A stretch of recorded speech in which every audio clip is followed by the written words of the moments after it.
सूरत से इस वक्त की बड़ी खबर। सिविल अस्पताल से फरार हुआ आरोपी शुभम शर्मा आखिरकार पुलिस के शिकंजे में आ गया है।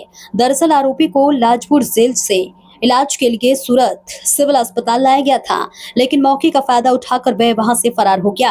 आरोपी की फरारी के बाद चौक बाजार पुलिस और क्राइम ब्रांच तुरंत हरकत में आ गई। सीसीटीवी फुटेज के आधार पर उसकी तलाश शुरू हुई।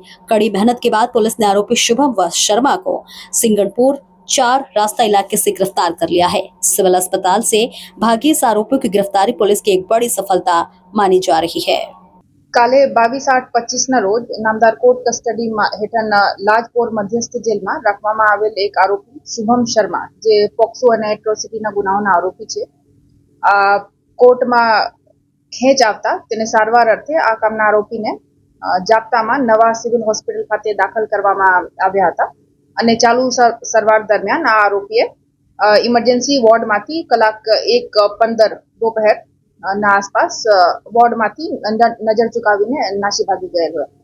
તો આ બાબતની જાણ થતાં જ ખટોદરા પોલીસ સ્ટેશનમાં ભારતીય ન્યાય સંહિતાની કલમ 262 ની અંદર તરત જ ગુના દાખલ કરવામાં આવ્યા અને Khatodara police, crime branch, SOG અને ચોક બજારની પોલીસો આ બધા લોકોએ અલગ અલગ ટીમ બનાવી સીસીટીવી તપાસ કરતા અને બધી ટેકનિકલ રીતે તપાસ કરતા આ આરોપીને આજ સિંગપોર 4 રસ્તા ખાતેથી ફરીથી ધરપકડ કરવામાં આવ્યા છે અને પરત જેલમાં મૂકવાની કાર્યવાહી અત્યારે ચાલુ છે।